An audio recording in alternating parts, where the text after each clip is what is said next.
like being absorbed by a black miasma and forcing the princess to save the day. These are the games of our lives. I can't believe it took, 40 years for The Legend of Zelda to finally be about Zelda? And these are the games of our lives. Welcome, everybody, to the Games of Our Lives podcast. My name is Bill, accompanied by my wonderful, fantastic, and just darn debonair co-host, Babylon. Thank you for all of the nice adjectives. I'll take as many as you'd like. Listen, they're free on this show. So many. And those go double for y'all, the listeners, as well. This week we're talking about a very, very special event, and this podcast is no stranger to these events, but we're talking about the June 2024 Nintendo Direct. And that's really going to be just about the whole dang episode, because we're going to go through and we're just going to talk about every single thing, and we're going to go just in chronological order of when they revealed stuff, and we're just going to just give our 2 to 3 cents on everything. Yeah, there's a lot to talk about in there. Yeah, it might get 5 like cents on a couple 17-course meal. Oh, I cannot wait. So let's just jump in with the biggest, baddest opener that you possibly could have asked for. Genuinely, shook when I was watching this. But we got a brand new Mario and Luigi game. Mario and Luigi Brotherhood. Oh, no, not Brotherhood. Or Brothership. Brothership! Which, it's a whole ship. It's literally a ship. A brand new game, not even a remake. This is just a brand new Mario and Luigi game. Matt, what are your initial thoughts here? Okay, so initial thoughts are, I saw this and was like, this is either going to be Dream Team or the original remade for the Switch. And I was like, oh, cool. Either one. You know what? That'll be fun. I do love those games. And then they were like, psych, it's a whole new game. And I was like, wow, that's hilarious. Also, I, for giggles, went and looked at what other people had been saying on the internet, and they were like, look at this brand new art style. And I was like, tell me that you never played the original game and saw the box art without telling me you never played the original game and saw the box art. Because it's art style from the original box art. I mean, not for nothing, but Mario and Luigi has a very, very unique visual element to it, and immediately when in the trailer you see Luigi pop out of some bushes and he's running around, if you knew immediately. That is just what the stylization of them looks like. This was a Mario and Luigi right off the rip. Yep. And we have I love that they're doing a couple of new things with this Mario and Luigi game. It is a co-op game, which I think is absolutely so cool. So cool. You can have... Partners in Time was kind of like that, yeah. Well, was Partners in Time? Could you do co-op, with multiple players? Oh, I didn't even realize that was a thing. Yeah. My God, that's a thing? So Brothership is co-op. Yeah. I mean, you can do single, you can, play it by yourself, but you can play where one person controls Mario, one person controls Luigi, from what I'm gathering here. That is actually wild. It's so cool. I didn't realize that. It's such a cool concept. I'm surprised. I'm not going to say I'm surprised it took this long, because we, as a collective, I think we all thought that Mario and Luigi was kind of dead? Literally on life support at best. Yeah, I really thought it was gone. There hadn't, they said in the an Alpha Dream had closed down, so why would we assume that something like this was on the horizon, It had been 9 years ish. Just almost 10 years, but yeah. Insane. Yeah. And shout out, I have to say, this is to all the fans of Mario RPGs. Full bellies, am I right? Oh yeah, eating good. Mario RPG remake, Thousand Year Door remake, and now a brand new Mario and Luigi, all dropping within the same 12-month window, is absolutely just a bonkers happening, and it's just so cool. Uh, you know, November 7th cannot get here soon enough. Yeah. Any The other? past year has been crazy for RPGs on the Switch at like on its own. You Right. got like was Octopath 2 a year and a half ago, or a year like within the last year? I think year Octopath and a 2 half? was February 2023. Okay. Yeah. But we got the Mario RPG Thousand Year Door. Unicorn Overlord was amazing. I played that. Yeah. There's like, man, I don't know what it is. This is they're going off. They're cooking. They are just absolutely cooking. It just looks really cool. The main concept of this game, it looks like the bros are teaming up with a series of electrical outlet based characters, which I think is interesting. The electrical core or whatever it was called, the extension core. Yeah, the extension core. Yeah, which come on, that's pretty good. All right, well played, sure. Yeah. Listen, they've always had interesting situations and characters in the Mario and Luigi franchise. It's the one franchise they've been allowed to like play with over the years outside of Paper Jam. So I'm here for it. I want to see what kind of weird shenanigans they can get into with this game, because I think the Mario and Luigi franchise thrives best when they are doing some experimental weirdness. Yep.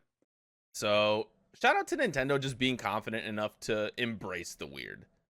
And that's you gotta love them for it, because in an era where game companies are more timid than ever when it comes to not playing it safe, Oh my god, it's almost like a breath of fresh air. The gaming industry has almost done an entire like 360, I guess a 180, because a 360 would be facing the right direction. A 180, two 180s. Reverse. Everybody clap your hands. But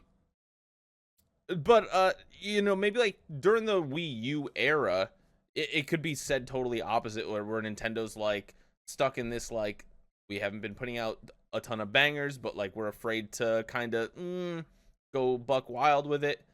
And you had PlayStation and Xbox just dropping bombs left and right, literally crushing it.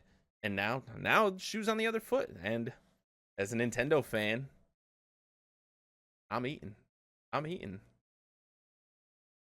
Yeah, how did you relate this earlier? It's like Luigi wins by doing nothing. Yeah, it's very that meme where Luigi wins by doing nothing. You've got the other consoles just kind of shooting themselves in the foot, and Nintendo not even doing nothing. Like, Nintendo is actively doing good. So it's more like coughing baby versus hydrogen bomb kind of meme going on right now. Like, Nintendo's the hydrogen bomb, and like Xbox and PlayStation are the coughing babies. Although I will say I am very excited as someone who is a PlayStation 5 owner, super excited for the new the new Astro game. It looks so cool. So BRB googling Astro. I forget what the name of the game is. Because there was a game called Astro's Playroom that was like a launch title with the PS5, and it was kind of more like a tech demo than anything else, but it was also kind of like a 3D action adventure situation, and now they've kind of expanded that. So Astrobot. Yeah, Astrobot. So it kind of like is like a nod to all of like the PlayStation historical games and stuff like that. And it's just a cute game. It should be a fun little 3D platformer. But we're done talking about the Sony PlayStation, because we're talking about Nintendo. And you know what? I I do call people pro champions every now and again. I've been known to. And now you can put your money where your mouth is, because we've got the Nintendo World Championships NES edition. Yeah, I think this one is interesting for a couple of reasons. One, I feel like this is one of those things that they could have just added to the online and been like, hey, people that decided that you somehow for some reason still didn't want to get the online, look, this is really cool. You should get it. You You can know, only get it by having the online thing. it's really interesting because it on the Nintendo like online, there are for a couple of games at least, there are some like variation versions of the games. Yeah, where you get like special saves and stuff. Right. And this feels kind of like a mix between that and NES Remix. Yeah, that's what it really does. It feels like NES Remix. But I'm not sure if it's like, if there's just like a handful of NES like full games in this and that's how it works. It doesn't seem like it though. Or It if it's seems just like it's challenges. or if it's specific missions, right? Challenges. So it high focus on speed running. So it'll definitely be very finish this in the least amount of time possible. Heavy as far as the content goes, but it'll be interesting to see what else is attached to that. And I'm sure if there is a good reception to this game, maybe they'll make a sequel or even like some sort of like SNES version, which I think could be cool. If they just don't make it $60, then that would be nice too. Is this $60? And when I say that, I don't mean 70. I mean Right. lower than $60. My worry is they're going to be like, yeah, and that's $60, and then people are going to be like, I'm not paying $60. I'm not gonna pay just $60 for access to 20 NES games. Right. Now, am I sure Especially it'll be fun? Yeah, it'll be fun, but because is it? especially if you pay already for like Nintendo Online and you basically get access to all of these games, I think it is all of those games. like you just get access to a large percentage of the games here. So charging I a don't full think there's price, any games on there that are not on the online library. Ice Climbers is there. I don't know if Mario is there. is Balloon Fight there. I have to imagine it is. I'll Google it really Got some quick. Excitebike, got some Kirby. Looks like Mario Brothers 2. Looks like Donkey Kong Classic. Uh, I'm trying to see what else is maybe floating around there. Ice Climber. I will say if they sneak Contra in there, it's over. Like it full price. Let's go. Balloon Fight's there. Hey, digital version is $30.60 for physical deluxe edition. I'm fine with that. I'm fine with that. Is that set in stone? That is what it looks like. Is the current price thing, and I think that's a good. Oh, cool! It's on Nintendo's website. Yeah, so I think more games should be put out kind of like that, where like the digital version costs like a percentage fraction less than a physical version, because it just makes sense. The physical gets cool stuff. Right, and the physical gets cool stuff. Like I could see Nintendo doing more stuff with that. I feel like they've done stuff like that in the past too. Yeah, and if you look at the deluxe edition or whatever it's called, it's what is it called? Is it called a deluxe set? You get a golden cartridge, like NES cartridge with the sleeve. That's and cool. You get the cover art for the games as like art. So it's like legitimately just like a collector's edition sort of thing. Yeah, but it's like it looks like the kind of thing that once I set up this space that you can't see off to the behind me on the left here with shelves, that's the kind of thing that I would actually like to get and display. Yeah, absolutely. So something to keep an eye on, and July 18th it'll be here. So soon. Yeah, less than a month away. Are you kidding me? Uh, so the next game that was announced during this, I don't know if it was a new announcement or how this works, but we've got Fairy Tail 2. No, I believe it's pronounced. Can't believe that's not One Piece. Can't believe that's not One Piece, he says. So here's the deal. I've never played Fairy Tail 1. Apparently this is based on a specific arc in the Fairy Tail anime/manga. I have not read or watched any of it, so I really have almost just no opinion on it. I have one really important detail though. What's the one important detail? It's available this winter. Hey! That's pretty good. Pretty good. I think we can move on. Yep. So some of these folks, we can spend 5 to 10 minutes on some of these games. We can spend 5 to 10 seconds on some of these games. That's Speaking just of 5 to 10 seconds on some of these games. listen, if you're talking about possibly spending only 5 to 10 seconds on Fantasian Neo Dimension, then you're darn right, because this is another one that honestly, wait, this one actually, hold on, there's a couple things I want to mention about this one because it doesn't look as terrible or forgettable as this Fairy Tail game, in my opinion. Sure. I got sad because at first I was like, oh, is this some sort of like new Nier game? And then I was like, oh, it's not. So You can play this on iPad. I just want you to understand that this game is an iPad playable game.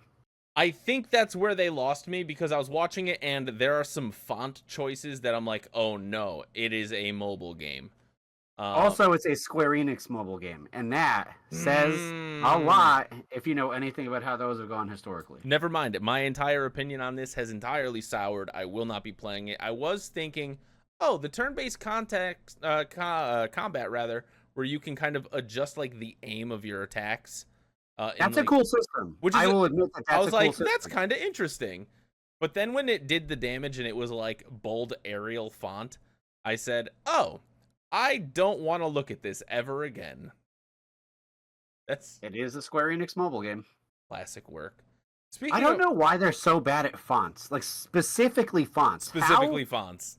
For a company that's so good at making really cool text. Even the ports, like the classic Final Fantasy ports, they're just like the Pixel ones, Pixel Perfect Edition or whatever it was called. How did they mess it up? I don't know like who's in charge of like font selection, but like bury them in a hole and don't let them out because it is just it's visually unpleasing. I don't. It's just sad. It looks bad. It looks cheap is what it is. Like it looks just cheap and icky.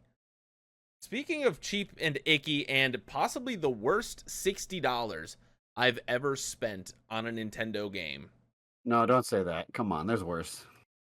I'll say this might be the worst because I only played this game for a total of maybe an hour and a half and have never touched it again. That's fine. You know what happened when we were watching this? I got asked if we could buy the game 10 times. I'm sorry for your loss. Because the game itself, like, first of all, we shouldn't be fine. It seems fine. We're talking about Nintendo Switch Sports. They're getting a basketball update where you can do 2v2 hoops. You can do 3-point contest. 3-point contest, and you can do some sort of like knockout horse type. I don't know what you call it. It's 4-person 3-point contest, and whoever gets lucky to be the one that shoots first wins. It looks like a bad Mario Party game.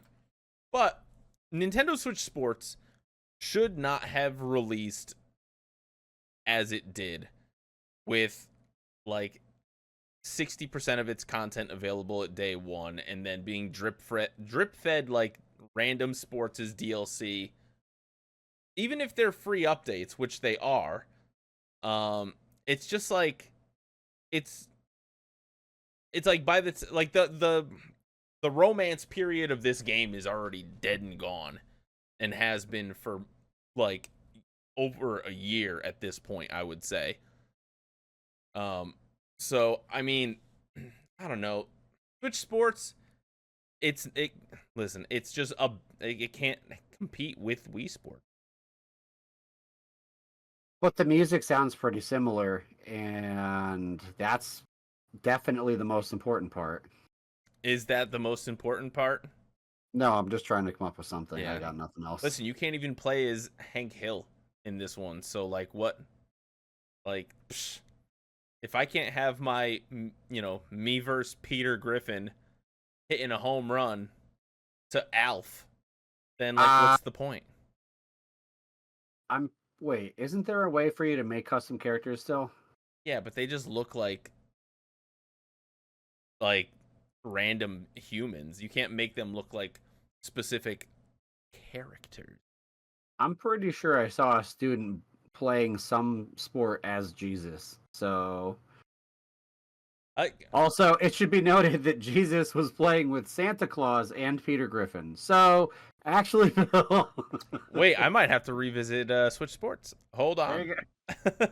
I'll get back to y'all. I'll get back to y'all on that one. We cracked the code. Oh my gosh. Apparently you can use Mii's, but it's just their face. Which I guess has always been kind of like the Mii's thing. Yeah. There really isn't much else to Mii's other than that. True. Speaking of Mii's, this is a game that kind of took me by surprise. Oh, that was so good, but you could have led with took Mio by surprise. Hey.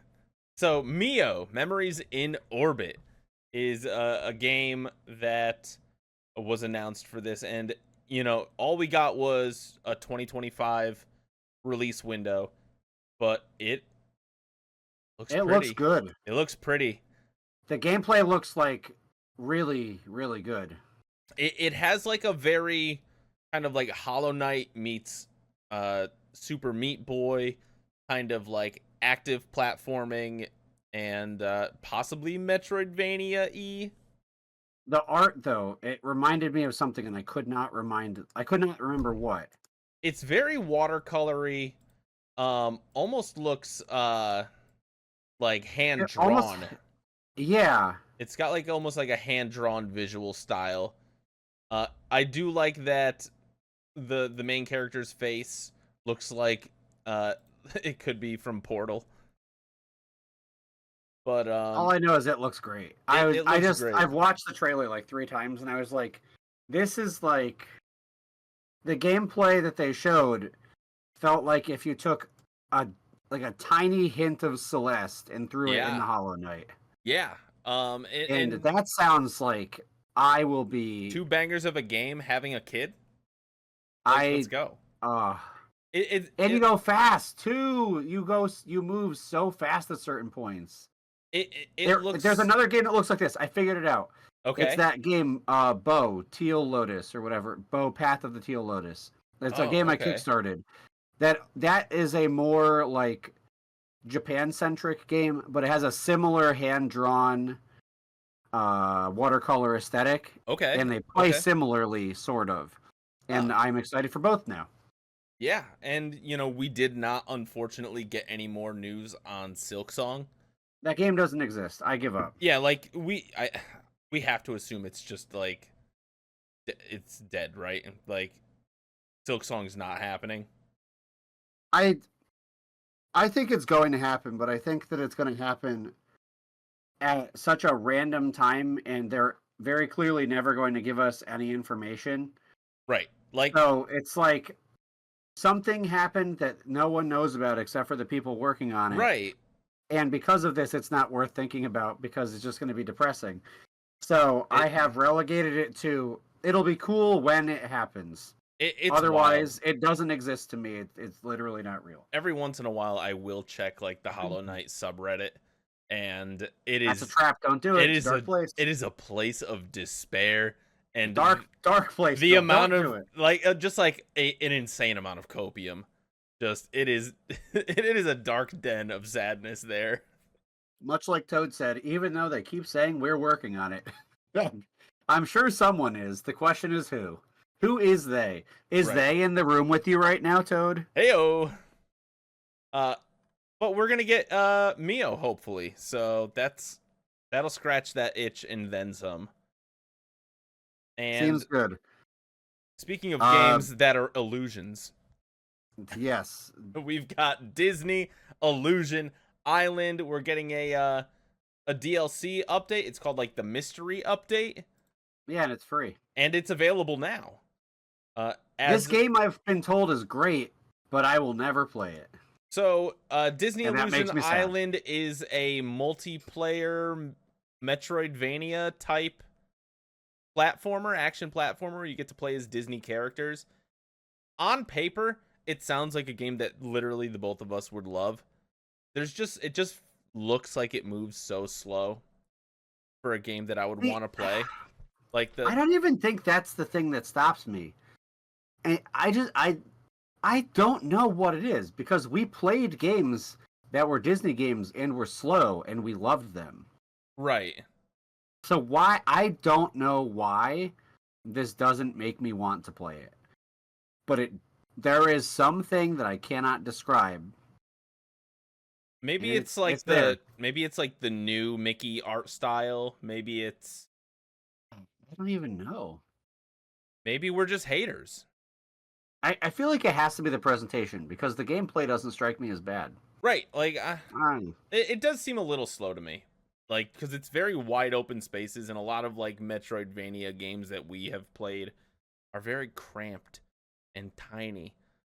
you know what? It looks slow. I don't think it actually is slow. Right. It looks slow, but I think we're just you're moving in very large areas. Like And I'm that's why- rewatching this over and over again to see if it looks slow. It's so funny. This is such a small segment, and we've spent more time on it than two other games already. It's okay. They're not moving very slow. It's just Right. like the distance they're covering is about the same. It's just because you're so zoomed out, and that's because it's multiplayer. Right. The camera, okay, the camera not being dynamic in its zoom, like the Smash camera where it like zooms in, zooms out. Right. Maybe that's what it is. Which would be really unfortunate. But anyways, speaking of unfortunate, Hello Kitty Island Adventure. Now, hold on. Speaking of unfortunate, what if this game is really adorable and cute and fun? No, we're buying it the day it comes out for GG. Yeah. That's a done deal. It's a done deal. It's Animal Crossing with Hello Kitty slapped on It's it. literally Animal Crossing with Hello Kitty. It actually looks like there's more going for it than the most recent Animal Crossing. Which is crazy. Steph said that too. Steph was like, it looks like you can do more things. Right. And it looks adorable. Like they got a little ice cream shop. They got You can interact with things more than in Animal Crossing. Right. You've got which is wild to me. Yeah. So I mean, honestly, if you are one of the people who, wants a new Animal Crossing and you vibe with like the chibi art style of the Sanrio characters, then just this go is for it. Yeah, this is feels like a no-brainer. An open world Animal Crossing according to the trailer. So yeah, GG is excited. You know what? It is a timed exclusive, so it will be on the Switch first and then eventually coming to the PlayStation and Xbox. So if you're like a Game Pass person, I would maybe hold out because there's a chance that this has like feels like a Game Pass game. Feels like it would be a Game Pass game. So if that's something that you do, then it may be something worth holding out for. Otherwise, Utah. Yep. Next up, we got two basketball things in one. Nintendo Direct feels wild, but we've got the Looney Tunes Wacky World of Sports, which may be the first game that I absolutely mentally like clocked out for the second I saw. I was like, yes. And that makes me sad because I loved Looney Tunes basketball, but this just looks like it was made on a potato for a potato. It looks bad, and it looks like they should feel bad. Yeah, exactly. I don't know the art style where it's like cell shaded but with like a heavy outline works sometimes, but not. I don't know how they messed it up though. Like Wind Waker nailed it. This did not. Yeah, no, I think it's just. And this is the company that invented this idea, basically, which drives me insane. Looney Tunes is like what popularized that art style originally. Well, it comes out this fall, and if you want to do it, go for it, but I would hold out on reviews, and frankly, it doesn't look like a very good game. Yeah, I don't think there are many among us that will enjoy that. Hey, now listen, on Tuesday when this came out, they announced Among Us updates with a new crewmate and a new imposter role. I have not played Among Us outside of 1 or 2 times, so I really don't have much to say on this one. I'm not a big Among Us. I'm not a big like. I Let's. think it's cool. I'm a bad liar, so I am not good at these kinds of games. Like I can't do like the werewolf Among Us or Secret Hitler or like those games where it's like one person is the bad guy and it's up to the other 6 to 8 people to figure out who it is. And here I go saying like, I don't know how to lie. So I think it's cool because it just adds variety. And yeah, I'm oh, not absolutely. sure if it's a mandatory part of the game or if it's just an extra thing. If it's extra, amazing. If I it's feel I feel like that's Among Us weird. has got to be very good about having like uh, a lot of Options. options for when you play, Yeah. because like by having the options you add replayability through the so Yeah. um pretty cool. So, yeah, cool change. Speaking of Now cool, for the one that confuses me the most out of every single game. speaking of cool, this is the opposite. Farmagia, which Uh, just looks terrible in every sense of the word. So Farmagia is a monster battling game, kind but of, it's also a monster farming but game, it's also a literally. farming game, but also it looks like it runs at like 14 frames per second, but It also also is pandering. It's just like it's they open with, "Hey, look, this woman has large boobs." it's Also, there is a dragon. And then it was like, "By the way, this is Pal World, but you grow your mons from seeds." it just Also, this is by far the worst looking game, and it's not even a mobile game. Coming out. no, I don't know. This might be better than the later one Yes. from Lord of the Rings. Oh, this I think Farmagia. Well, we literally just talked about Looney Tunes Wacky World of Sports, but this There's 3 games that took the spot for I feel like I'm the one that's supposed to like this and I don't like this. Farmate no, because Farmagia just looks bad. I'm sorry. It looks like it runs on a potato, and there's a problem that I have, and it's listen. I'm trying my best, y'all. For the first 33 years of my life, I have been the world's #1 anime hater on the planet. Fire Emblem, miss me with that still. However, the issue that I still have and run into, and this may just be a me problem, is that I have a really, really hard time separating anime art styles within the anime window. There are a lot of characters and art styles for a lot of these games that like I'm like that just looks like a Fire Emblem character to me. Like that just looks like Fire Emblem to me.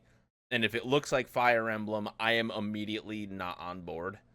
And Farmagia just looks like, you know, Wish.com from a visual standpoint, Fire Emblem, and we can't support that.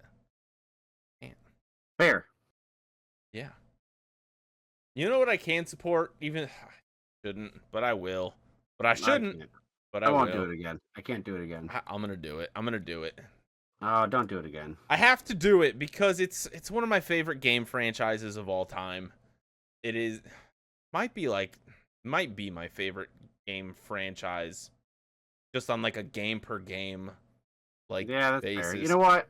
You know what? I say I won't get it, but then when it comes out, I'll be like, "Oh, I mean, fine." like, listen, this game doesn't come out I until love next this game. doesn't come out until next year. We're talking about Donkey Kong Country Returns HD, which is the second re-release of this game, because they did release this game on the 3DS. I don't think this was also on the Wii U. It could have been, but I don't think it was.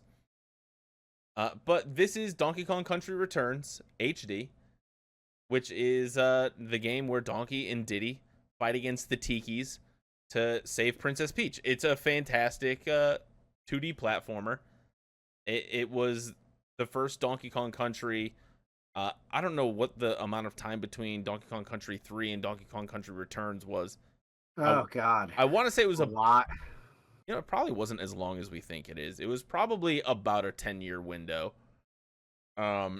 Which means the gap in time between Donkey Kong Country 3 and Donkey Kong Country Returns is shorter than the gap in time between Tropical Freeze and now. Almost certainly. Which is just wild to me, because I think DKC 3 came out in like 98 or 99. So DKC 3, yeah, 1996 platform game. 96. Wow. Okay. And wow. I'm guessing Country Returns was 2006. Maybe like 08 or 09 even. On the Wii, it was 2010. Wow.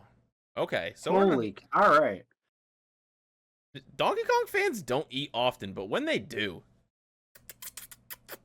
they're eating good. But then they have to like hibernate for a decade. Just how it works. Thank goodness for Yooka-Laylee in the Impossible Lair, because that game was amazing. It's a top 3 Donkey Kong Country game in my heart. It is so good. You can't tell me it's not. You literally can't tell me it's not. It's the same people who worked on the first 3 games. Yeah, it's my third favorite out of all of them. It's so good. If not second, honestly. I think this is going to sound blasphemous, but I think I actually like it more than the first Donkey Kong Country. Donkey Kong Country 1 and 2 will hold the top 2 spots for me forever. But then I will say the between Tropical Freeze and Impossible Lair. It may be 4. Impossible Lair may be 4. I think Tropical Freeze is low-key one of the most incredible platformers of all time. But it is definitely extremely good. Anyways, I don't know. Do you want some bad news? Let's hear it. Do you know how far into the direct we are after DKC Returns HD? This isn't bad news. This means we have more content to talk about. But we can speed run if we need to. We are approximately 14 minutes in out of approximately 42 minutes. We can speed run a couple of these if we need to. We're not gonna speed run this one though. No, I was gonna say not this one. This one requires because this looks incredible.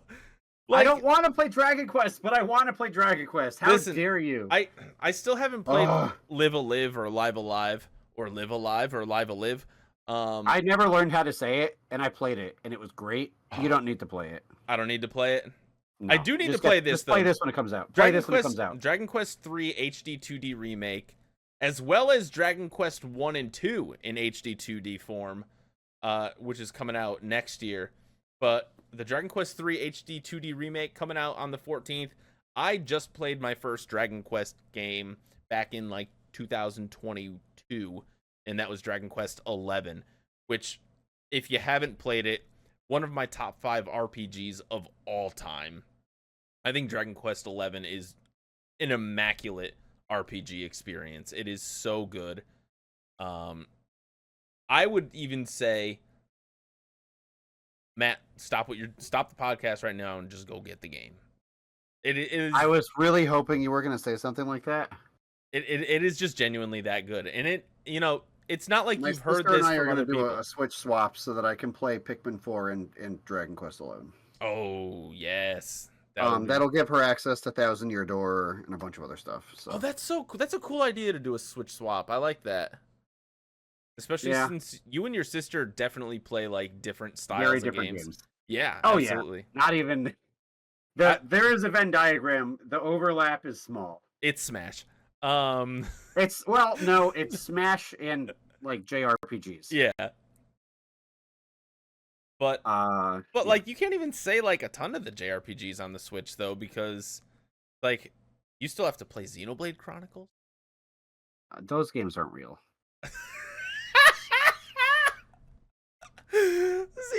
Chronicles isn't real. Not to me. To the rest of the world, yes, because it's an amazing franchise. To be fair, I acknowledge its greatness. I'm not saying it's bad. It's not. They're amazing games. I was a so-called see what free they do to thinker like people. you one back in the day. but my eyes have been open to the truth. I've watched people play it so many times that I Yeah. don't want to do it myself. And I've sat there and I've like laughed at the games. That game series is to me as Fire Emblem is to you. You That's should fair. love Fire Emblem, Bill. You should. I should. Just like I should love Xenoblade Chronicles, but I've watched people play it. Just can't. And I was like, I can't bring myself to pay for this. I will watch it. I'm curious about the story and the lore and stuff. I'm interested. Yeah. But I'm not interested in the gameplay. And I don't know why. I have tried. I've played it. I actually have played it. My brother and sister like handed me the game and were like, play this. And I was like, okay. And I was like, I don't get why this is fun. So I'll say this. With Xenoblade Chronicles 1, because I've played 1 and maybe 15 hours of 2 so far. 1, I think, has a much better battle system. And I played 2. So I think 2's battle system is not... 1, it's like not intuitive. 2, it's boring until... That's what got me. It felt like I was playing... It feels like a... It felt like a mobile game. I was like, I hit the button, I wait. I hit that button, I wait. I hit that button. Until you have like multiple characters and you can like chain attacks and do stuff like that, you are very limited with the combat. So it is very restrictive opening up. And I feel like it doesn't open for like 20 or 30 hours, which is like kind of dumb if your main gameplay loop is getting into battles. So I get it. But Dragon Quest ain't like that. It's got that clean turn-based system. And it looks beautiful. It looks gorgeous. Gorgeous. What are your thoughts on the 2 and 3 part, or the 1 and 2? I think it's great, especially since it's one game. Like it'll be a combo package. I think having the 1 and 2 is just like icing on the cake. And I think if these do well, you have to assume, because Square Enix is in charge of these. Yep. We have to be getting it soon, right? Like it's got to be within the next 5 years. What is it? Well, I'm talking Chrono Trigger. Well, that's got to be. Bill, I would. It's gotta, right? Like, how could they not? Like, it's don't get my hopes up. It'd literally be like printing free money. If we got an HD 2D remake of Chrono Trigger, it would be insane. It would be like a day zero purchase, and I am going to just sink my 80 hours into it and be blown away again. Because Chrono Trigger is one of those goats that deserves it. Also Final Fantasy IV, but I'm not holding out for a hero in that regard. Chrono Trigger, let's be real, Chrono Trigger is him. And if they did that for Chrono Trigger and they managed to somehow convince the original composers to like step out of retirement temporarily to assist, they would. I would actually scream. They got it from Mario RPG. They got it for they pulled Chrono Trigger for Sea of Stars. So they're around. Because the audio, like some of the audio people who worked on Sea of Stars or Chrono Trigger worked on Sea of Stars. Like that was one of the Kickstarter selling points. Was they had Chrono. Yeah, Mitsuda still composes. I thought that Uematsu was done. I mean, wait, is Nobuo Uematsu not retired? I don't think so. And even if he was, you think he wouldn't come out for a Chrono Trigger? Come on. Just saying. It's okay. Free real estate. Important detail. Huh. It says here he might be officially retired, but he's still committed to writing the score for FF7 Remake Part 3. Or part of it anyway. Yeah, so like still Okay. like Fair. retired but around. Like I feel like a lot of these like composers from like the 90s are in that like retired but around window. Yeah. Like if a project comes along that they are passionate about, listen. I was excited to see the OG dev for Dragon Quest in there holding the slime being like, look, I'm so happy these games are making people happy. Yeah. Thank you for loving the things I made. And I can't wait. Also, I don't know when it's I gonna didn't. happen. Yeah. There is one last thing that needs to be said. Yeah. I am so sad about one specific detail that would have made that there's one person who should have seen this release, and it makes me sad. Yeah, I mean, the legend Akira Toriyama, absolutely. 07 to the legend for sure. We will never forget Toriyama for his amazing work. To segue, unless you have more things to say, No, we can't, however, forget the Funko Pop game. Yeah, next game. Literally that's it. Not talking about Funko Fusion. That's garbage. Luigi's Mansion 2 HD. We knew this was coming. I think this was one of like the few things that people were like, all right, this is definitely going to be talked about in the direct, because it looks great. It was the only game I think we knew about going into this direct. I don't think Nintendo had any other for sure locked and loaded games on the horizon. But Luigi's Mansion 2 Actually, HD, yeah. That was it. Which was titled Luigi's Mansion Dark Moon on the 3DS, is being released. It is more of a mission-based Luigi's Mansion than the other two Luigi's Mansion games. It looks beautiful on the Switch, though. Looks incredible on the Switch, honestly. And we've gotten a 2 and a 3. Maybe on the Switch too. They'll drop like a Luigi's I would see a Mansion 4 on the Switch too. A Luigi's Mansion 4 on the Switch 2 would be wild. Or Nintendo has been cooking on every single franchise. They literally have been cooking on every single franchise that matters to them. The first year on the Switch had like 1 or 2 games that were good, like actually good. Yeah. And then following that, they were just like, we are going to cook, and then continue doing so. We will hire many chefs. Yeah, like that kitchen's just growing, baby. So, but Luigi's Mansion 2 probably won't be a game that I get. I didn't actually. I never played Dark Moon, so I'll get it. My cousin got Dark Moon when it first came out, and I borrowed it and played maybe like a couple of hours, and I was like, oh no, I was not a big fan of the mission based system that Luigi's Mansion did, because I was a big fan of Luigi's Mansion part. Luigi's Mansion 1 is all about like exploring this haunted mansion and kind of walking around this big locale, and they kind of got rid of that with this one, so I kind of felt a little put off from it. But like as its own game, and not like in comparison to 1, like it's totally fine. Yeah, it's tough though when you have something to compare it to, and you're like, that was better. Right. This is why Thousand Year Door is the best Paper Mario game, and everything that came after it is not as good. And hot take Paper Mario 1 was more comfy, but Thousand Year Door was just the best executed one, and it's not close. And it still is to this day. I will say the Thousand Year Door, and we may do a whole episode on just the Thousand Year Door, but yeah, we may. Was that? We may. We may. Directly in the camera. We may. We're doing it. But it's just, listen, even I know a lot of people love Super Paper Mario, but like I hate it so much. It's such a boring game. It's got like the worst gameplay loop outside of Sticker Star, in my opinion. I'm that one person who hated what Sticker Star meant for the franchise, but still had fun playing it somehow. Yeah. And I have never beaten Super Paper Mario, and I have started files in that game 4 separate times. It's Super Paper Mario, man. Its defenders will die for that game. Oh, is that the legend? Is that the legend? Yo, what up, legend? We have a visitor, I guess. LTT Legend TT over here. Pause temporarily. And he's gone. That was fast. Well, I think this is his way of informing me that he's gonna play on the Switch downstairs or something. He says no. Carry on.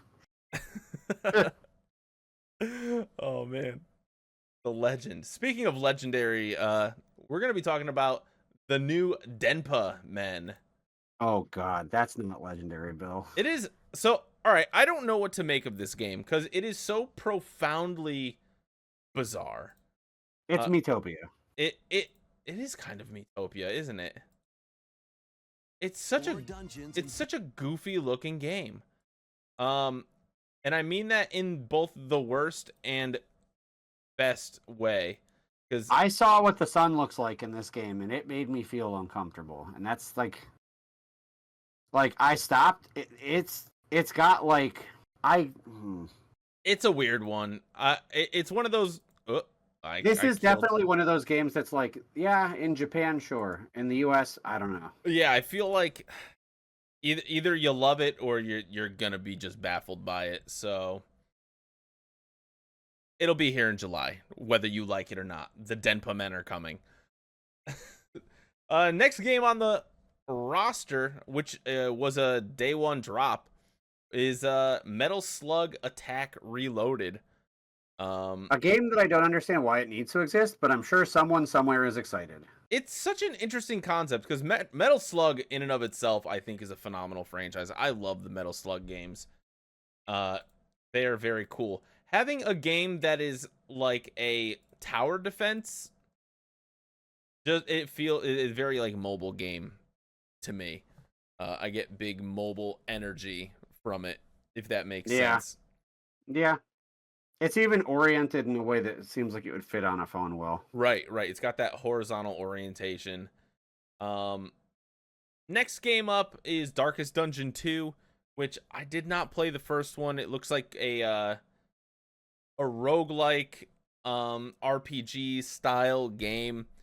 I like the art style looks cool, but it just doesn't feel like a game. Yeah, it for looks me. good. It looks pretty, but I don't care, and that's weird. Yeah, because like it even has like some like Slay the Spire energy to it. You know what I mean? Yeah, but like it does, but it doesn't. I don't know. Not a game that I'm willing to like spend money on. We're about to hit a stretch of that, I think. Well, I am going to spend money on this because I already do. And we're talking about the Nintendo Switch Online update. Couple of new games coming to the Nintendo Switch. We got 2 Game Boy Advance offerings. We got Legend of Zelda Link to the Past 4 Swords, which is very cool. And Metroid Zero Mission, also very cool. I will be playing Zero Mission. And then we got 2 N64 titles. We got Turok, which all I could say when Turok was dropped, I was just like, hell yeah, that's cool. You know what's funny though? Okay, yeah. So they said Nintendo 64 mature 17 plus thing. Yeah. And my literal first thought was, oh, Turok. And yeah, pretty much. And then they were like Turok, and I was like, that is hilarious. If you've never played Turok, imagine Doom, but on an N64, and instead of demons, it's dinosaurs. There you go. Yeah. It's a dinosaur killer first-person shooter, and was very cool in its heyday. Yes. It was also technically impressive when it was released. And then you get Perfect Dark, which is literally take GoldenEye and make it better. Yep.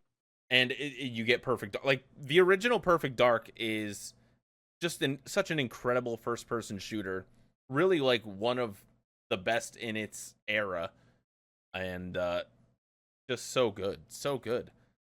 Yep. Also, the fact that 4 Swords has a 4-player co-op online, that's cool. Very cool. Very cool. I love that so much.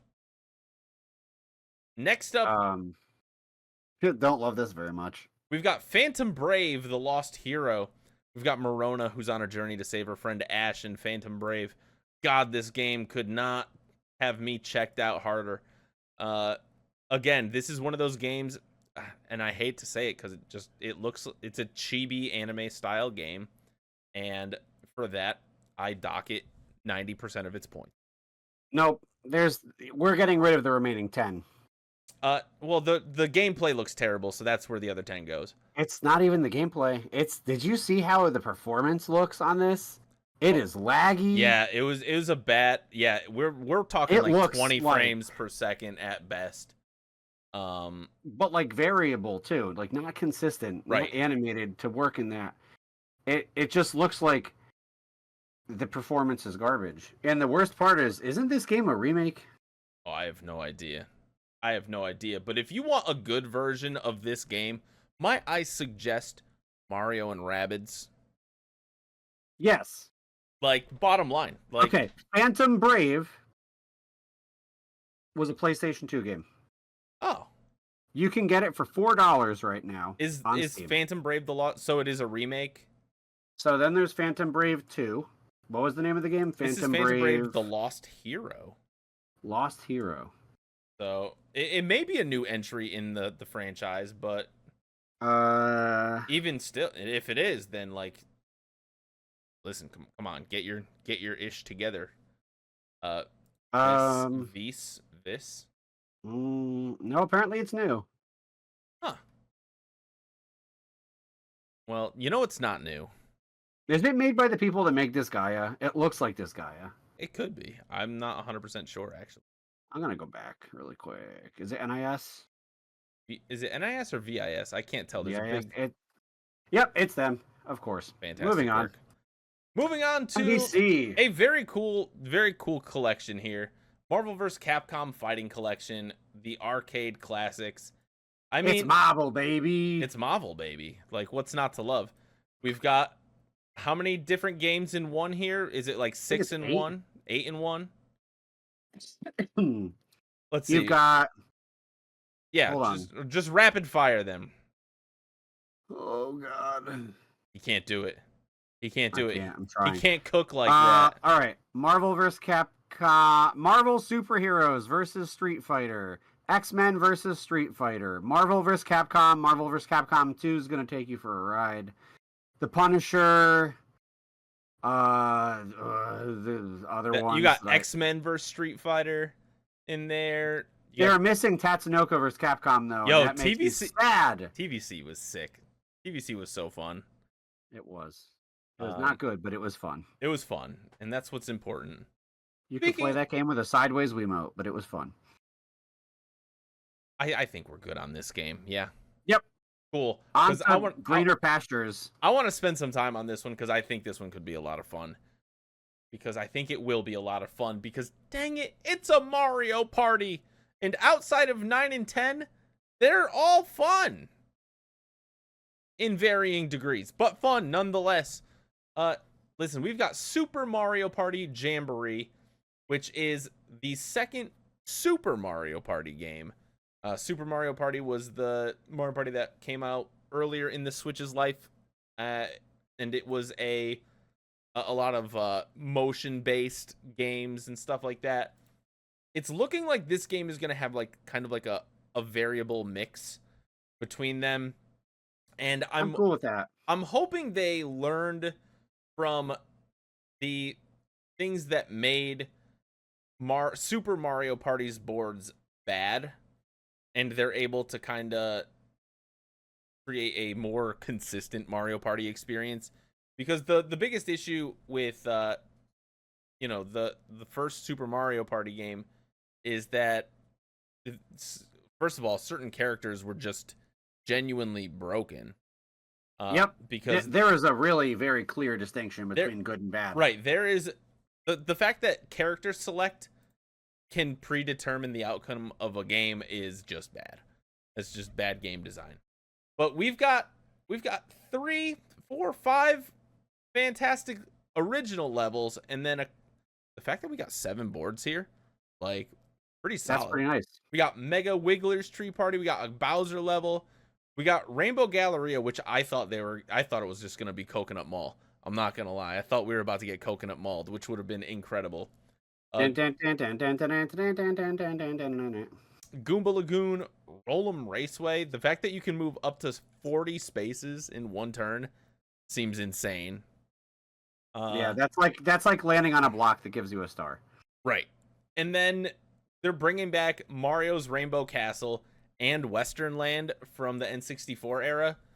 I love that one. If they remove the word hootenanny, though, so help them God. No, I want them to keep the hootenanny. If they don't keep the hootenanny, it's over. But yeah, we've You got get to play as Bowser Jr., Ninja. a couple of different game modes, and it's this could really be like one of the like it could be a special game. It really could. It could. It could. I am excited about something that they're doing that's new. What's There's like that? the horde mode, which is whatever. I'm excited about the co-op multiplayer, like 4-person games. Yeah. Like the one where they're cutting the eggplants that look way too Yes. real. Yes. I saw that and was like, this is a really cool game design thing, and I really hope they use this. I mean, they're saying this is the biggest Mario Party yet, and I believe that. Because I really, really, really, really hope that this game delivers, because if it does, it's gonna be amazing. yeah, it like If they this drip feed stuff or they make it awkward or goofy, I don't know. this is one of those games where it's like got a very high variability like of outcomes. Like I could see this game being anywhere between a 5 and a 10 out of 10. Like it wouldn't shock me if the game ends up being kind of mid, but it also wouldn't shock me if this like we end up looking back on this game and we're like, this may be the best Mario Party Ever. Right. Yeah. So like it really I don't know what it's gonna be yet though. right. So cautiously optimistic. It comes out in October. Which listen, if it comes out while I'm in Japan, I'm going to steal Mario Party merch from Japan. It's just gonna happen. Oh, that would be amazing. I'm gonna try. We'll see what happens. But then we got just another insane just Are we moving on to Zelda? Yeah, I think so. We're talking about The Legend of Zelda, Echoes of Wisdom, which, listen, we get to play as Zelda, which is absolutely just so incredible. And, you know, the game debated me. Like, I thought that with the trailer, the way it initially played out, I'm like, are we going to get a Link to the Past remade in this art style? Because it does take place in, like, that Link to the Past world. That's what I thought it was. Right. That at and then first, it wasn't. And I was like, what is this? But we're actually getting table management simulator featuring Zelda. Okay, I'm gonna be honest. I think it looks goofy. sick. It looks sick. I can't wait. I think it's gonna be so super fun. It's gonna be so freaking fun. The fact that they already said like you're gonna be able to solve things in different ways using Zelda's different abilities. I'm sold. Yeah, Just sold. Take my money. I mean, here's the thing. I loved Tears of the Kingdom. I love this feels like a different game, Bill. I loved Link's Awakening. So combining the two, feels pretty good. Feels pretty You know good. what this game reminds me of, Bill? What does it remind you of? Scribblenauts. Ooh. That is what this game looks like. Okay. This looks like Zelda X Scribblenauts. God, that's. How do you even describe that game? You can look through a library of things to solve puzzles. Yeah. And then you need to use you wrote it in, and it had like a dictionary of like items, and you could get those things, and you could mix and match them sometimes and apply properties. I think I had one of them on the Wii U, one of the Scribblenauts games. I had it on like the DS or something. Because you could really get into some silly shenanigans with that. Oh yeah, my favorite was like, start this campfire, and I was just like, meteor. That didn't work, and I was like, all right, flaming meteor, and then it worked, and I was like, cool. Makes sense. Yeah. Campfire started. Everyone's dead, but the campfire has started. And the objective was just get the campfire started. Right. So, all right, we did it. I mean, and this game comes out soon, too. Like 3 months? Comes out in September. I'm actually really excited. And this game looks really fun. We have only just scratched the surface on what you're going to be able to do in this game. I imagine that we'll get another trailer or two between now and then. I don't know that another direct will happen between now and then. That'll probably be like a gameplay trailer though. Right. We'll definitely get like some sort of like gameplay shadow drop or something like that. But I mean, it looks so good. It looks beautiful. It My favorite part: riding enemies. the fact that you can ride enemies, the fact that you can spawn in enemies to work for you, uh, it just looks so unique and so bizarre. The fact that you can summon a re-dead, The wind up Octorok that you can wear on your head. incredible. Also, work. okay, crazy lore implications here. Yeah. Crazy lore implications. What do we got? There are 2 different kinds of Zoras. Yeah, we got in the same game. We got the freshwater and saltwater Zoras. They And when you see Link come in the beginning of the game, the hood that he's wearing has a lot of like the imaging designs of what you see in like Tears of the Kingdom. Yeah, like it's like the Sheikah stuff. Not the Sheikah, the sky goats. Oh, I know. I've been playing Unicorn Overlord, and I keep wanting to say Zenoira, and that's not what it is. I think it's called sky goats. Legally. I'm gonna be upset when I look this up and figure it out. Zonai. Yes, God. I knew there was a Z in there, and I was like, "What is it?" Finally clicked. I also love that Zelda was trapped in the pink crystal, just like in Ocarina of Time. Like, nice little throwback moment there. Yeah, I think it's super cool that they were like, we're gonna like find a neat way to shoehorn her in, and it's gonna actually make sense. Right. And there wasn't there one other game, like, was it Spirit Tracks? You know, I never played Spirit. I never played any. I'm not. Here's one of my big holes as a gamer is I haven't played a ton of the 2D Zeldas. Or not Spirit Tracks. Minish Cap? No. There were 2 on the DS.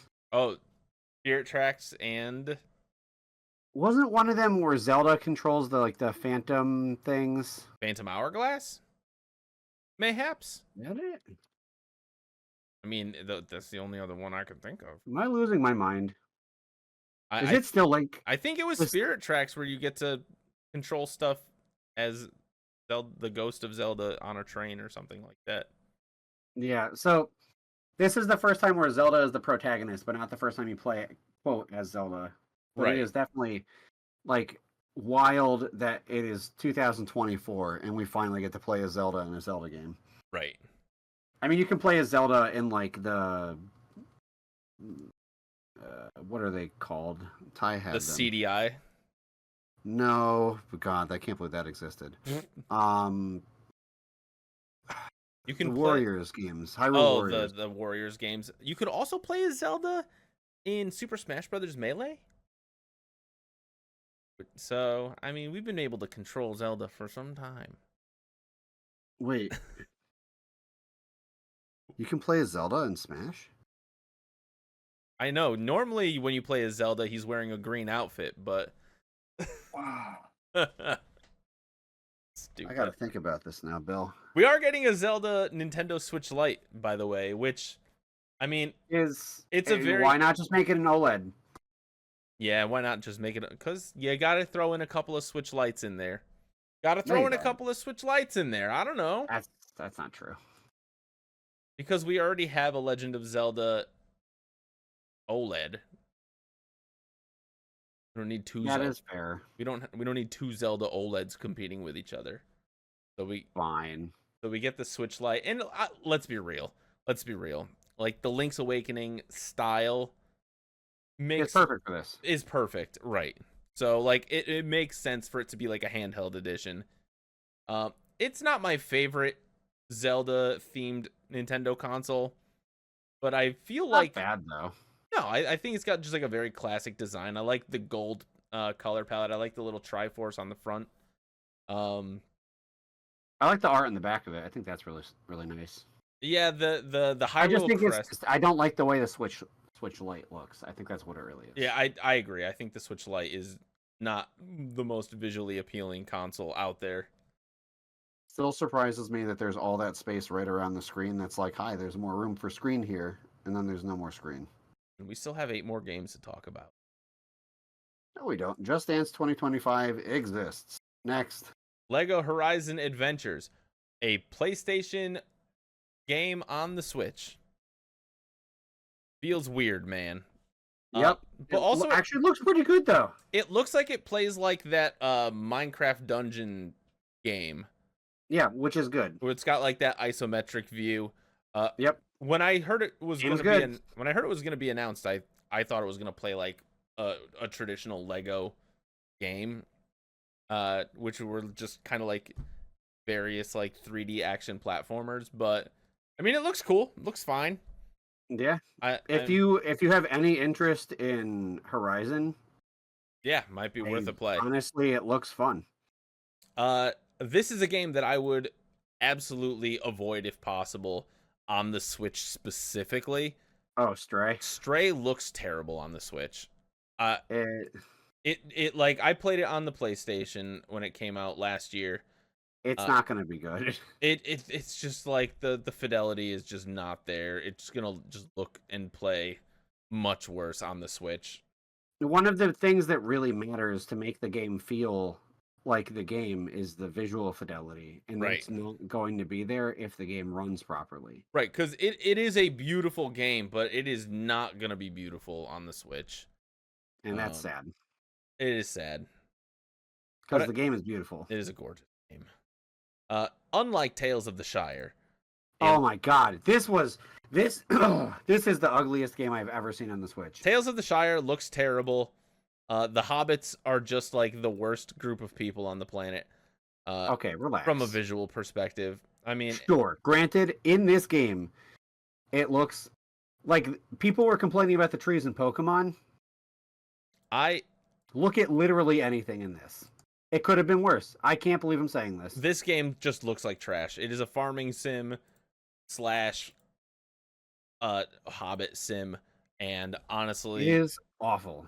It is the ugliest, most disgusting game I have ever seen. It is garbage. Please, I like Lord of the Rings and the Hobbit. Keep it away from me. Yeah, no, this is trash. Even Ty was looking at it like, why are the graphics so bad? And then Gianna was like, their hair looks weird. When you're watching a Nintendo Direct and you're saying, why are the graphics so bad?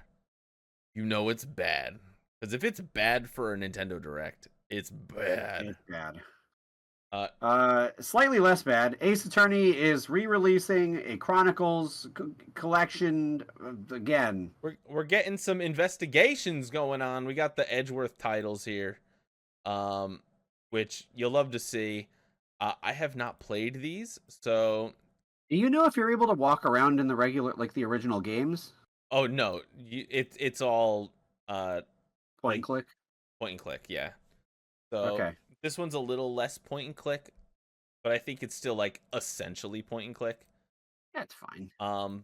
But you play as Edgeworth, who is a fantastic foil in the first saga of games, and I heard the second one is a lot better than the first one, so it only gets better as you play it. There you go.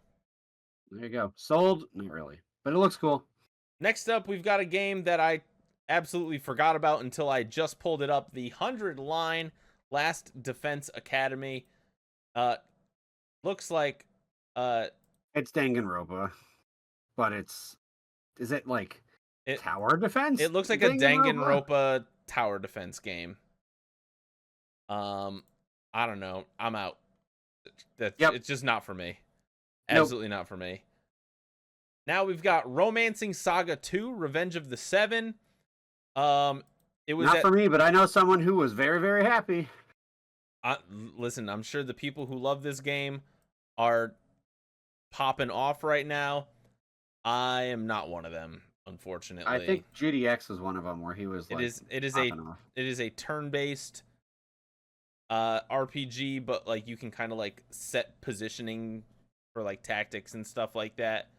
Yeah, and you start the fights in the overworld. You can like hit enemies in the overworld to like get into fights with first strikes and stuff. I'm sure if I like actually sat down and played it, I would enjoy it, but just I'm Yes, not there yet.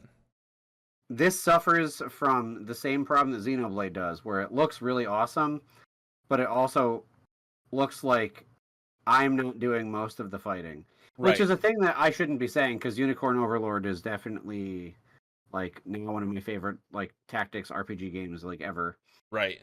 And you don't actually control the fights in that game. It's auto battle once you set your units up. Although not in this game actually, because when you enter a match in Unicorn Overlord, you can rearrange where everyone is, and the RNG changes the damage output. So it basically becomes a puzzle. But anyways, this suffers from Xenoblade issue where it's like this looks like amazing, but for whatever reason you will not be able to bring me to It's play one it, of those even though I games. can It's like guarantee I'd like it. one of those games. It's like you had to be there for it, and I wasn't there in the past for it, so I don't know that I'll be there in the future for it. Yep. And last, but certainly not least, in this Oh God. incredible Nintendo Direct that had just so many different things cooking for it, we've got Metroid Prime 4 Beyond. After 7 long years of being announced back in 2017 with just a title card, after basically building a game, scrapping it, and building a second game, we are finally here with Metroid Prime 4, which will be releasing in 2025. Do not know if that means this is going to be a Switch game or a Switch 2 game as it currently stands. It may be one of those games that launches for both. I looked into this a little bit before because I was curious. Right. And according to, I'm blanking on the name of the tech site, but it's a tech website. They took the actual video and they translated the pixels into like the native resolution. Yeah. And what they found is that it matches the native resolution for the Switch. Okay. It runs at the same frame rate. It runs at like all the things in the video match Switch. Okay.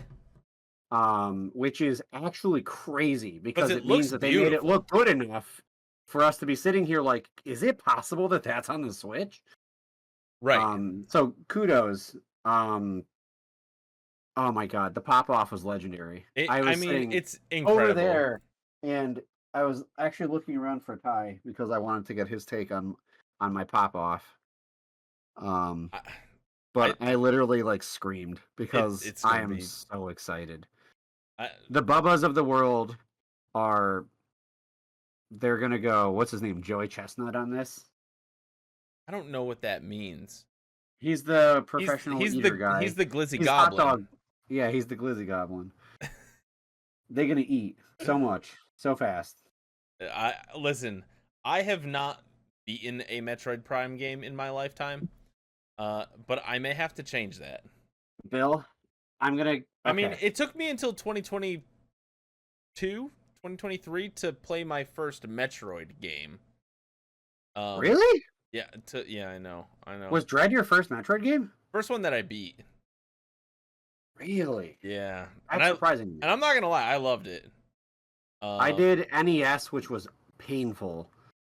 Well, the Zero Mission is Nintendo. The new NES. It's like the NES remake, right? Yeah, which is why I'm going to play it because I'll actually enjoy it this time. I beat Metroid on the NES like Switch Online because I was like I have to. I feel like I have to. I enjoyed Super Metroid. I did not enjoy NES Metroid, but that's because at the time, yeah, I would have loved it if it was like comparing that to the other NES games. It's freaking amazing. Yeah, but it was comparing it after having in the past beaten Super Metroid and stuff. I was like, oh God, yeah, this is rough. I do want to play the 2 Game Boy Advance titles that are available on the Switch. I loved Dread. Is this weird to say, but like, because I've played like a lot of both Metroidvanias and like 2D platformer games in my time. Metroid Dread did feel a little easy. Does that Uh, Am I just is that there unfair to were say? okay. There were a couple of things in the game that were tough for me. I in particular was not the best against the actual like I'm forgetting the names for the dread units. The Emmys? Yeah, the Emmys. I was how did I forget that that's the name with my sister being who she is? Um, but I was bad against those. But aside from that, the game wasn't hard. The hardest part of the game was getting lost sometimes, which was hard to do also because Yeah. it was much more linear than the other Maybe that's what it was. Super Maybe it Metroid wasn't type easy, ones. but it did feel very linear for Yeah, a there was a lot less Metroidvania. exploring. I think that's what Um, it is. if you want to learn about how it was linear compared to Super Metroid, go take a look at Verminibus, however you want to say it.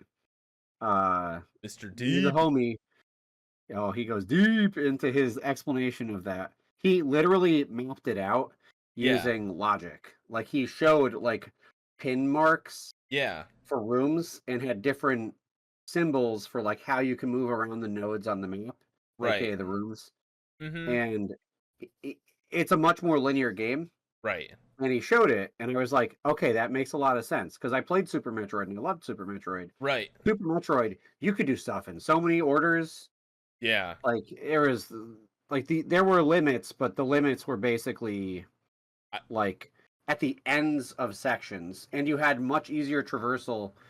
Like a lot of the rooms were like pluses in Super Metroid, where you could go up, down, left, right, yeah. as opposed to Dread, which was very much left, right, Like or just up. you had like very like straightforward like hallways, yeah. Yeah, and you had choices, obviously, and I feel like that was probably like necessary to keep the game feeling streamlined because if you didn't do it like that, or you didn't have rooms that were like the Emmy rooms had to be separate. Right. Right. But Absolutely. otherwise, the game is just going to become chaos. Like you're gonna accidentally like they would have had to build in like an anti-soft lock system. Right. Right. Yeah, it was And linear. I don't think it was easier. I agree with Toad on that. I don't think it was easier per se. I think you're just good at Metroidvanias and platformers, Bill. Um, I will but say I did really enjoy my time with Animal Well. I thought that game was, and that game is not linear. Like that nope. game is much more open for a Metroidvania. Um, If you can even call it that. I would, you know what? Just because there's no like combat, I think some people give pause with calling it a Metroidvania, but it is. I mean, at its heart, it really does feel like one. Like it is the closest game to like Hollow Knight that I like it gave me very similar feelings that I felt during playing Hollow Knight that I played with this. Um Outside of like boss battles because there aren't really boss battles per se. But that's also a good game. Go play Animal Well if you guys have not yet. It is a banger. It's a banger. We're gonna Um trade recommendations. I will look into Animal Well. yeah, Metroid Prime is on the Switch, Bill, Metroid Prime is on the Switch. and can confirm as someone who played it, it plays really, really well on the Switch. All right. So you know what's messed up? I owned Metroid Prime on the GameCube. It was one of the first game. It was tied for first with the first because I got like 3 or 4 games that Christmas morn. It was Luigi's Mansion, uh Wave Race Blue Storm, oh my Metroid god, that's a game that exists, huh? Metroid Prime, and I want to say possibly Melee? Was Melee in that like release window? I can't remember anymore. Like that. Oh no, Great game though. I think Melee was the year after for me. I think it was Super Monkey Ball was the other one. Uh and listen, Monkey Target absolutely incredibly goated. New Monkey Ball game coming out soon. Yeah, I'm here for it. Uh so Matt, if you had to pick your 2 favorite announcements from this direct. That's not fair. 2. Yeah, you only get 2. That's not fair. I know. That's why I said 2 specifically. Because I would have been okay with 3, but 2 is not fair. I know 3 would be easy enough for you. 2's Oh. not. Pick 2 and I'll pick the other 2. How about that? All right, I'll give you the 2 I had the strongest reactions to. Yeah. Let's. What are the 2 games you had the biggest reactions I can't believe, but Bill, 3. You get 2. You get 2. I get 3. Fine. Metroid Prime 4 and Legend of Zelda Echoes. Mario and Luigi Brothership looks amazing, and I'm really excited to play it. But I was more surprised at that. Yeah. I was really excited at Zelda because I was like, wow, we get to finally play as Zelda. That's cool. And then they literally popped off for Metroid Prime 4. I don't know. I'm not as much of a Metroid Prime guy as Bubba and other people. I've never beaten 2 and 3. Okay, so I legitimately don't know what happens in 2 and 3. I want to. I'm really hoping that they go, hey guys, here's Metroid Prime 2 and 3 for you, so that you can play these before 4 comes out. Wouldn't shock me if we got them in the early winter of next year, just as here you go. Because I'd love that, but if I don't get that, I will look up what 2 and 3 are about lore wise, because I love the lore in these games. Yeah.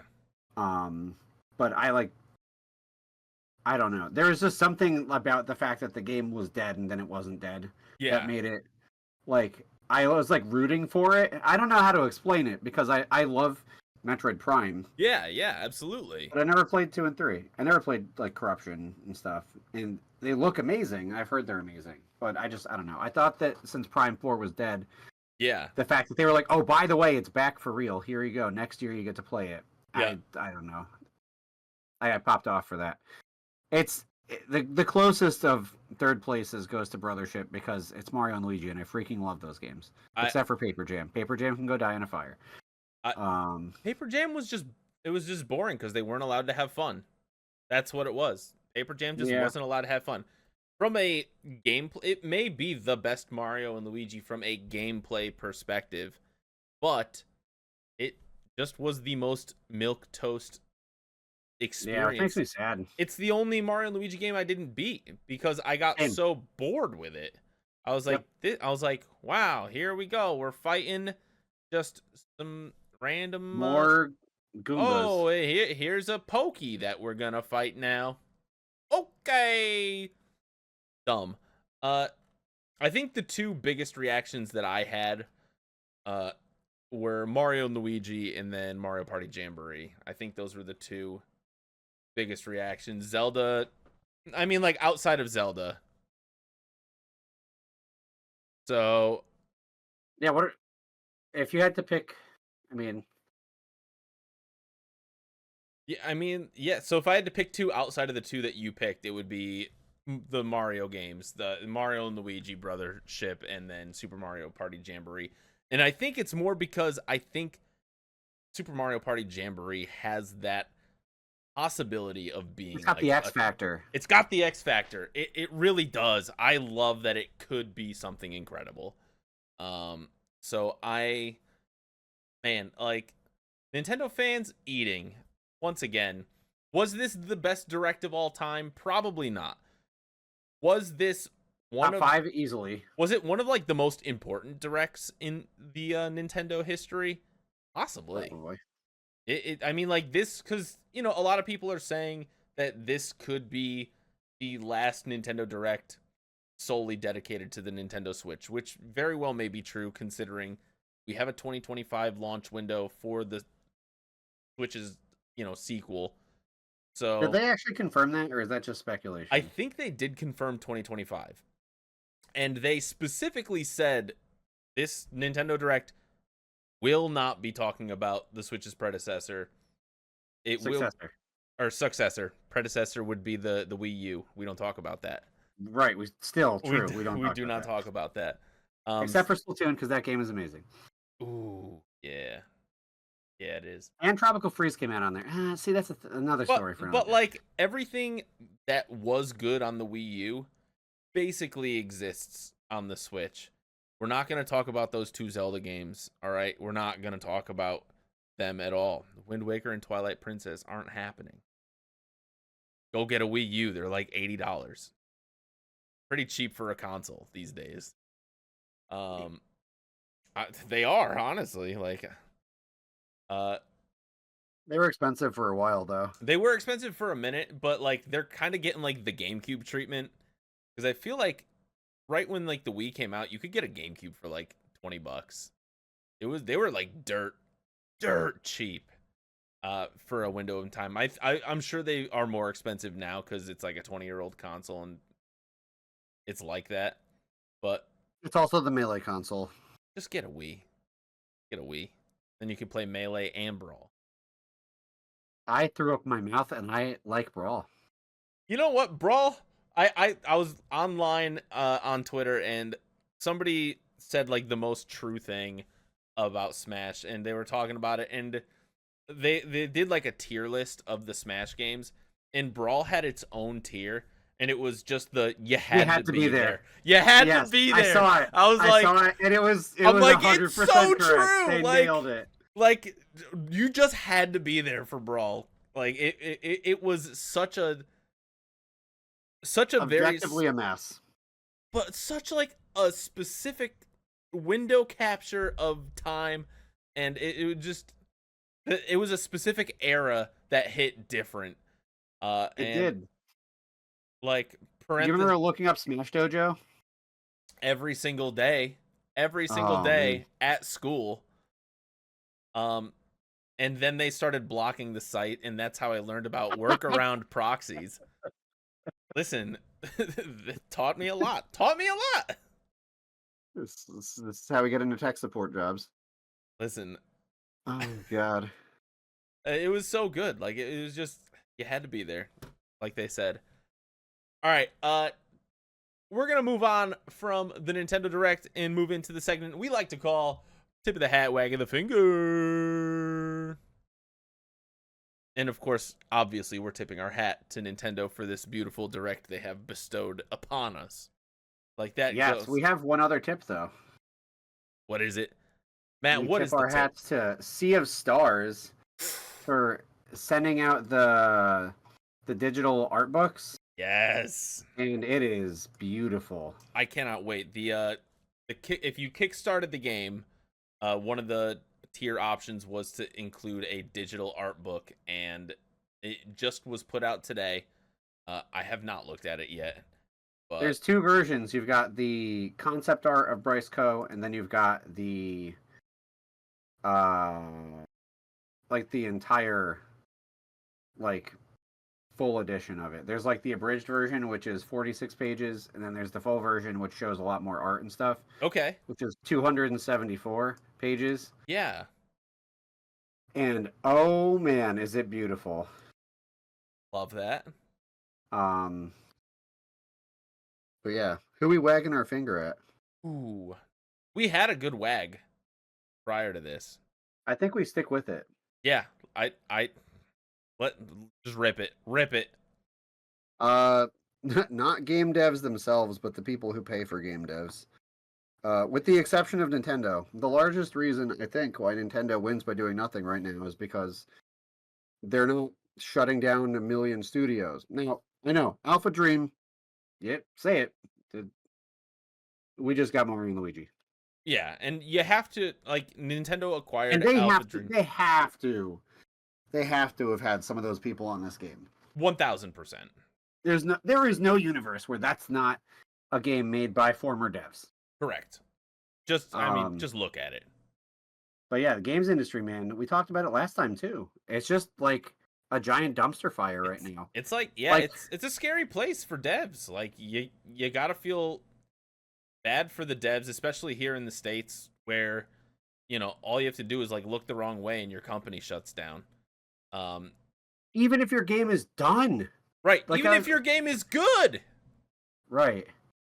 Even if it would exceed expectations, sometimes it's not enough. It's corporate America culture of permanent expansion, which is physically impossible. Like You cannot always grow. When you grow uncontrolled, that's called cancer. you People need to literally stop. you literally had Hi-Fi Rush, which was one of the most like highly praised games of the last calendar year, that came out on the Xbox. And what does Xbox turn around and do? They say, "Sorry, bozos, but kick rocks." Yeah, And thanks for making an acclaimed game yeah, that exceeded everyone's expectations. thank you for making Well, the we need to go. highest rated Xbox game in the last 5 years. Bye. Yeah, I just Bozo behavior. Absolutely like embarrassing work. Just you got to feel bad for devs. Like yeah. it's really rough out there for game devs, and it corporate greed is a huge problem, especially here in the States, where it's just like you can't even you got to worry about like the next meal that you're gonna have sometimes because you don't know if your job's gonna be here tomorrow. Yeah. There's a lot of It's indies that are rough. self-publishing now because they're realizing that You have to. sometimes you have to find a way to do it yourself. You literally have to, and you're Like Sea of seeing Stars did it. right, right. It's like you have to get like look at Ukulele with Platonic. Like they Yeah, and got now you. Platonic is doing things. Do you hear that? Here's another tip of the hat. Did you hear that Ludwig, do you know Ludwig the streamer? Yeah, yeah, yeah. Did you hear he made like a game developer and he's basically just like putting funds into the account and being like, "We're greenlighting your game for you." I mean, that isn't that kind of what Donkey did with Animal Well? Yeah, same idea. Like similar Yeah. concept. And I love that as long as those games that are coming out are, you know, good and passion projects that are uniquely exploring the gaming space. It'll be a self-sustaining thing, which is awesome. Right. I love that, and like you said, like it wouldn't be surprising to see more of that happen over time, because frankly, like the veneer of working for a big dev is like a dead concept in 2024. Like you Yeah, know, you have quadruple A, Nintendo, a giant gap, right, and then indies. And the right, indies will get picked up by companies like Xbox and then die. right. Or they go on their own, make a game that's multi-platform, and then they do well. And you know, topic for another conversation maybe, but maybe Xbox is no longer an Xbox in the future because Microsoft just has a computer that you put games on. Right. Have they ever invented one of those? Like, Mm, or maybe like a personal computer of sorts. maybe like an operating system, perhaps. Yeah, I don't know. Uh, we'll have to come back on that one. Yeah.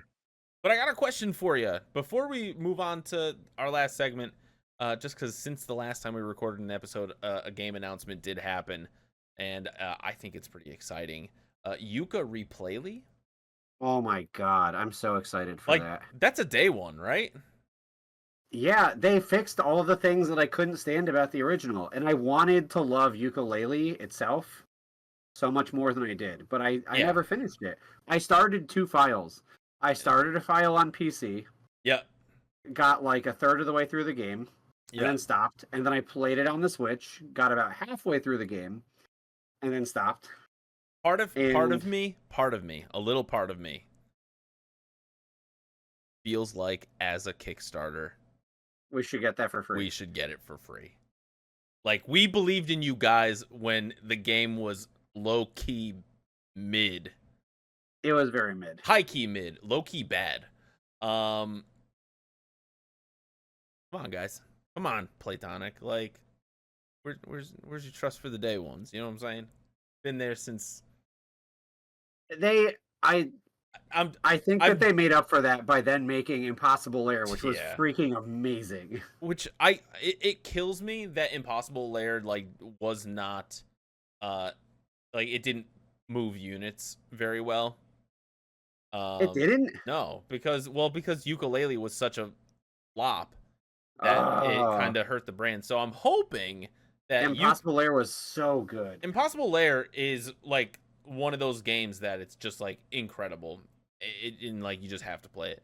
But I mean, you could replay. Looks fantastic, and hopefully it makes up for the sour taste they left for investors, 8 years ago or whenever started kickstarting that game. Yeah, And they're doing fine now. They have their own. Platonic's doing They have great. they are publishers now too, Right, and because of that, they are a straight up like you got publisher. games like You have Little Gator Game. You have Little Gator Game. You have, I believe, Blossom Tales is under their Yeah. umbrella. Yep, And Elsie, another game that's going to be coming out that looks absolutely amazing. Yeah, so they have a nice little lineup of games that exists under their umbrella, and it's exciting to see where they go. Yeah. Got a question for you.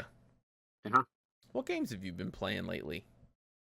Just in like the last week or so. That. I don't know if you can see it. My man's been playing Unicorn Overlord. I spent 100 hours on that game. I did everything in that game except for some stupid, tedious extra thing that doesn't actually get you any prize at the end. Bozo.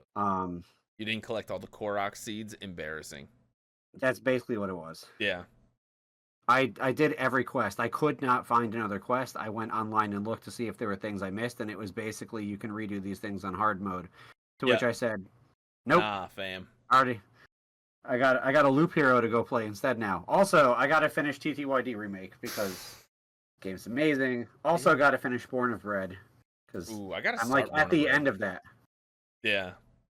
It's officially good time to start playing it.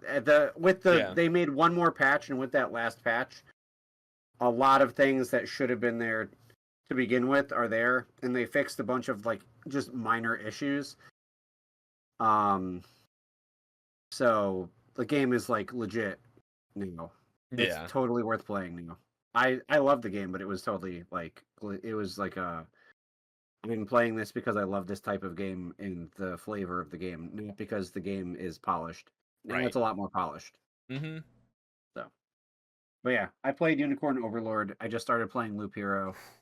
So good. I'll probably play Kingdom Hearts 3. Ooh, Kingdom Hearts 3. Okay. Yeah, the Steam like beta for like the family share thing. Yeah. My family has 3 very different sets of game collections on Steam. I'm sure. I can only I have no clue what your brother's game like the Dude, enemy I don't know what the most enemy of them are. gamers Venn diagram of games that there you guys are 3 play. circles, and there is a little bit of overlap in the middle. Yeah, like but it's not a lot. It's so fascinating how the 3 of you grew up in the same household, playing the same games together, and the games that you all enjoy are so wildly different. It's so interesting. Again, 2 overlaps. There are slivers of overlap. Yeah. Those overlaps are tactics / RPG. So like Fire Emblem, Pikmin. Well, okay, so that's my brother and my sister. Yeah. There's overlap there. Yeah. My brother specifically likes the battle mode, and for whatever reason, has the ability to beat my sister sometimes. And my sister is like objectively, she's amazing, ridiculously good at the game. Yeah, she got second at that invitational at SmashCon. She was literally millisecond, 1-2 milliseconds away from winning it. Yeah. If she had a fragment of a second more, she won. Lost to the clock. Wins the entire invitational. She would have beaten Shutone, who is another goat at the game. Yeah. So like she is like up here skill wise in Pikmin. Yeah. My brother though is like the perfect foil where he just does the most dumb things sometimes and will just beat her. And she'll get so mad and he'll just troll her the whole time. Oh, that's so good. It's beautiful. So good. But yeah, it's basically like RPG / tactic, like small section, like the Paper Marios of the world, Mario RPGs of the world. Yeah. Octopath Traveler, Fire Emblem. That's the overlap for all of us. And Smash. You gotta throw Golden Sun in there. You gotta put Golden Sun in there. Yeah, that's on there. Earthbound is on there. Chrono Trigger. I remember when we used to live closer to each other, your brother and I bonded over a lot of Golden Sun, and man, such a good game. All 2 of them, all 2 games. You have to hope Mario and Luigi coming back. You have to hope that there will be another Golden Sun. Topic for another day. But that's Camelot though. Camelot still exists.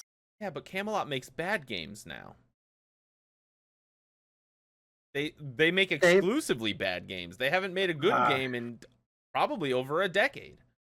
And I'm including the most recent Mario Golf and Mario Tennis in the bad games.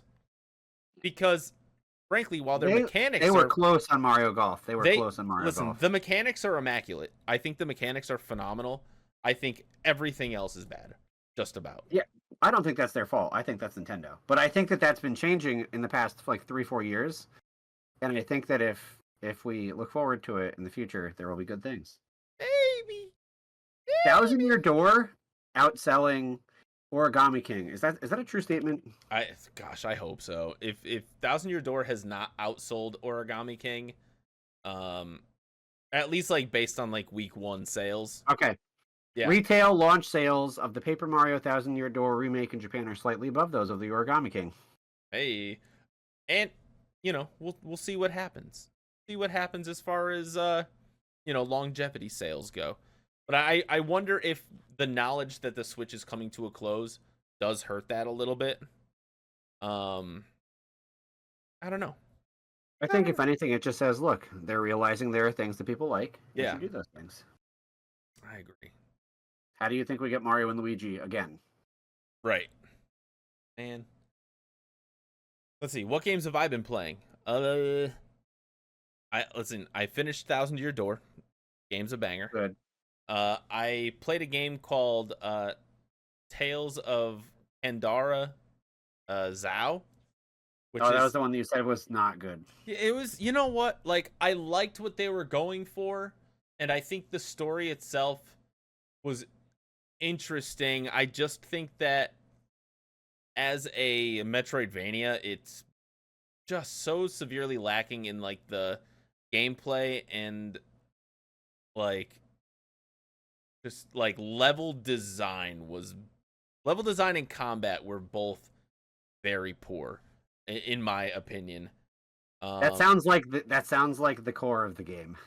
Which, it's like, combat was janky. The enemy designs were... They all started to blend together by the end of the game.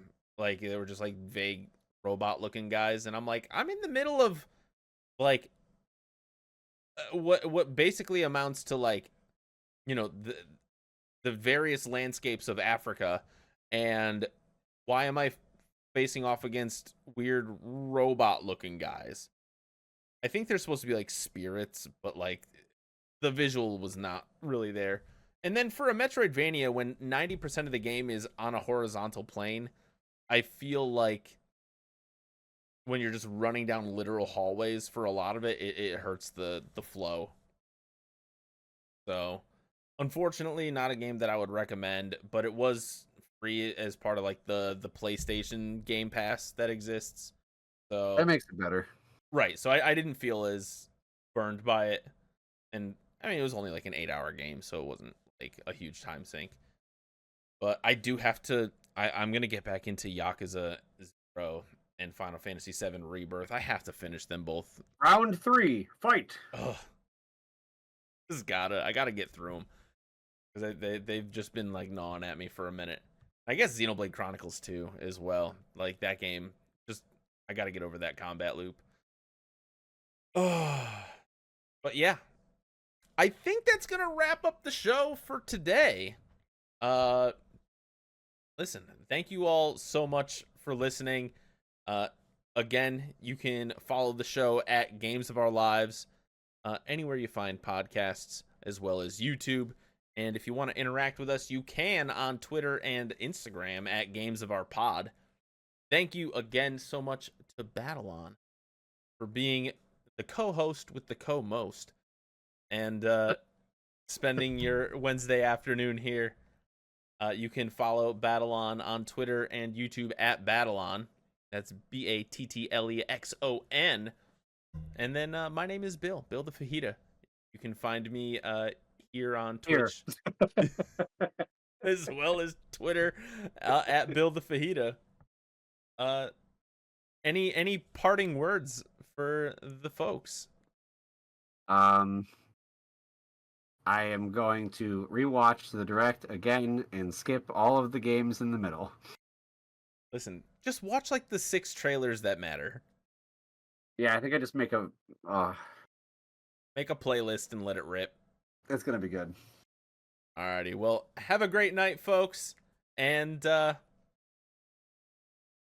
these are the games of our lives.